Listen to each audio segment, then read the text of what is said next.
Hi guys, Football-ManagerYouthDevelopment.co.uk here. In today's episode, we are going to be taking a look at the PFA Premier League Team of the Year for 2015. This has recently been released and we can see here the team in front of us. So we got David De Gea in goal, Ryan Bertrand, Gary Cahill, John Terry, Ivanovic, Matic, Hazard, Coutinho, Sanchez, Costa and Kane up front. I thought it'd be quite a good idea on Football Manager 2015 to just see how this team would get on in other leagues. So what I've decided to do is to move all of these players over to a team in Spain and just see how they would get on in a different league. So for this particular experiment, what I've decided to do is transfer all of these players over to Sevilla. I've used the editor to do this, and yeah, it's just going to be sort of an experiment just to see how the Premier League's best team for 2015 would cope in another division. So just having a look at this team, we can see that the players in the team are very, very world-class players. Being a Chelsea fan myself, I am very, very happy to see a number of Chelsea players. Although I was quite surprised not to see Fabregas in the team. I know Philippe Coutinho has had a really, really good season, but certainly with the amount of assists that Fabregas has managed to get this calendar year, I would have hoped that he would have had a chance of getting into the team. Looking at this lineup, I can see that it's quite attacking in terms of the players in the team. So what I've decided to do is just create a tactic. Just kind of gone, use centre-backs for Terry and Cahill, use Bertrand and Ivanovic as full-backs. I've used Sanchez and Hazard as wingers. Got Harry Kane up front on his own as a target man. Diego Costa as a complete forward. In the centre of the midfield, that was a little bit easier because I've used Matic as a ball-winning midfielder on the support function, and I've used Coutinho as an attacking midfielder on these support functions. So, yeah, the middle's a little bit better potentially than the wide areas. What I need to also do is just have a look at the mentality of the team. I think I will go controlling because this team in theory should absolutely dominate most other teams around. In terms of the team instructions, what I'm going to do is get them to retain possession. We need to remember that we've got some really, really tall and powerful strikers up front here. So I think what I'll do, I will be using low crosses. It's going to be certainly a good idea for our wingers to be bombing up and down the wings. So I'm going to exploit the flanks as well. Ivanovic and Ryan Bertrand are certainly more than capable of overlapping. So I'm going to be doing that as well. I think as well, what I will do is look to pass into space. We obviously need to use the pace of Hazard and Sanchez. And I think having Philippe Coutinho in the middle, he's certainly going to be able to, spray the ball around for us. And, he should do quite well.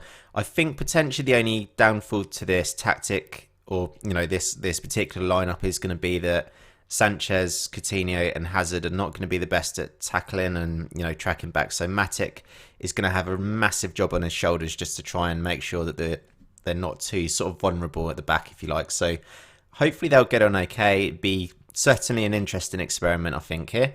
I'm not going to close down more or do anything like that. I think that's sort of something that will, it probably won't help the team, I don't think, in this particular instance. So I'm pretty happy with just setting a sort of random formation up like this. We'll probably clear the ball up to the flanks as well, just to make sure that we're getting our wingers involved.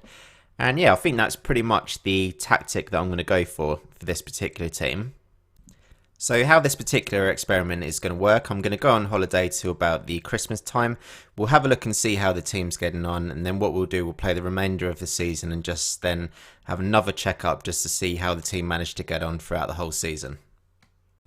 Okay then guys, so yeah, it's the 1st of December. We're just going to have a real quick catch up just to see how the team's getting on.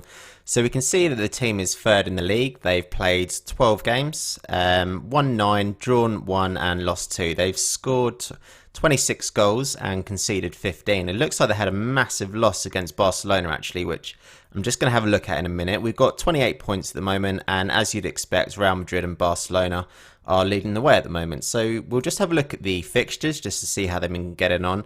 And yeah, so they started off absolutely fantastically, winning like loads and loads of games. Got a draw against Sociedad and a draw as well in the European Cup. We can see that they lost against Atletico Madrid 1-0, but then they got hammered 6-0 against Barcelona, which was absolutely terrible. We can see here that Lionel Messi managed to get a couple, Neymar, Rafinha. And yeah, it looks like none of the players really played that well, to be honest, in that particular game, which is quite a shame. But Yeah, they're certainly holding their own at the moment, being third in the league. I'll just have a look and just see who's the best player in the team at the moment. So Alexis Sanchez is certainly the best player in the team at the moment. We can see, unfortunately, he's out for 3 to 8 days, but he'll be back, in the team soon enough. We can see he's got an average rating of 7.46, and looks like Carlos Bacca has needed to come into the team. I did have a quick look just before we managed to, just before I come back at this, and where's he gone? So Harry Kane, he's been out injured for ages. Harry Kane, he managed to have a torn calf muscle, and that put him out for 3 months. So unfortunately, we've not had Harry Kane in the team, but certainly all the other players have played pretty much every single game, which is absolutely fantastic. And yeah, so all the players are playing pretty well, to be fair to them. All near enough around a 7 in terms of like the average rating. It looks like David De Gea has got a 6.89. Potentially that game against Barcelona, he only got 6.4 in that one. So that would have put him down by quite a bit. Nemanja Matic has been quite good, as well as Coutinho. We can see here that Diego Costa has been the one putting the goals away, and Alexis Sanchez as well. And so what we'll do now, guys, we'll just holiday for probably the rest of the season now, just to kind of see how the guys are getting on. And certainly pretty good start to the beginning of this season. And we'll see how we get on at the end of the season. Okay then, guys, so the season is now finished, and the team managed to finish in 6th position. They managed to get 67 points, so they were quite close to getting in the Champions League places in 4th position. They were only about 6 points off of that. In terms of the goals scored and things like that, so they did actually concede quite a lot of goals, and I did actually have quite a bit of a feeling that might actually happen. You can see here they actually conceded 10 goals against Barcelona throughout this whole season, so that they didn't obviously do too well against Barcelona. I think in terms of the defence, that's probably, in terms of like a football manager kind of thing, it's probably the weakest area of the team. Certainly Ryan Bertrand on the Football Manager, he's actually only got a couple of stars. I don't think the defence was probably as good as it could have been. Although obviously in real life the players have done really, really well in terms of like Football Manager. Maybe the team's not quite too strong. They did manage to score 63 goals, which is quite good, I think. They got 13 losses, 4 draws, and 21 wins. So we'll have a real quick look at the squad. You can see here that many of the players played a hell of a lot of games. So in order to kind of make this challenge quite realistic, what I had to do was just, when I went on holiday, what I needed to do was just make sure that these players were going to be playing in every game. And so I just selected the tactic and just made sure that the players would play as many games as possible. So we can see some of the players did really, really well. So Alexis Sanchez, for an example here, he managed to get an average rating of 7.21. He got 15 goals, and that was in 46 appearances. So really, really good. Diego Costa was the best player actually in the team with an average rating of 7.23. He played 49 games and scored 25 goals. So he was certainly the one putting the goals away. We can see that Harry Kane did actually quite well, to be honest. So we know that he had that injury earlier on in the season, but when he did manage to get on the team, in the starting lineup in 31 appearances, he got 10 goals. So near enough a 1 in 3 game sort of goal scoring average. I did actually mention at the beginning of this sort of particular section here that the defence was probably the weakest part. So you can see here that Ryan Bertrand's only actually got a couple of stars.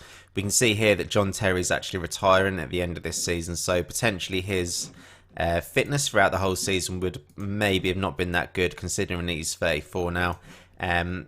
Gary Cahill's actually quite a good player. We can see here that he should be pretty decent. He's 29, so he's not exactly the oldest, and we can certainly see that Gary was actually the sort of best defensive player overall, and he managed to get 46 appearances in the team as well. So Ivanovic only got an average rating of 6.8, which was the lowest out of all of our Premier League PFA Player of the Year players. So quite an interesting sort of thing, I think, here. Eden Hazard actually was quite quiet, although he did play quite a lot of games, 7.07. He didn't exactly set the world alight, and so it's quite a good experiment, I think, guys. So I'd like to hear your thoughts on this.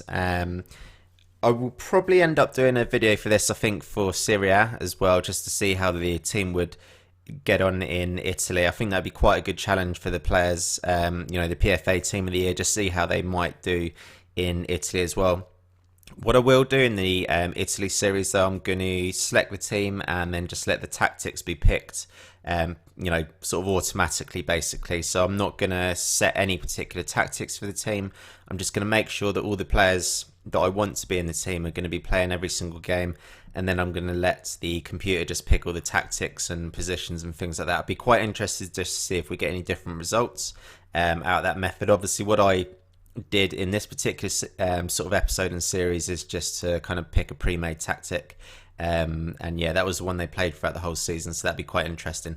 I hope you've enjoyed this episode, guys. If you want to see that Italian Serie A sort of comparison video, then do hit the like button and of course subscribe to the channel, and we'll be back very, very soon for some more Football Manager videos. Thanks for watching.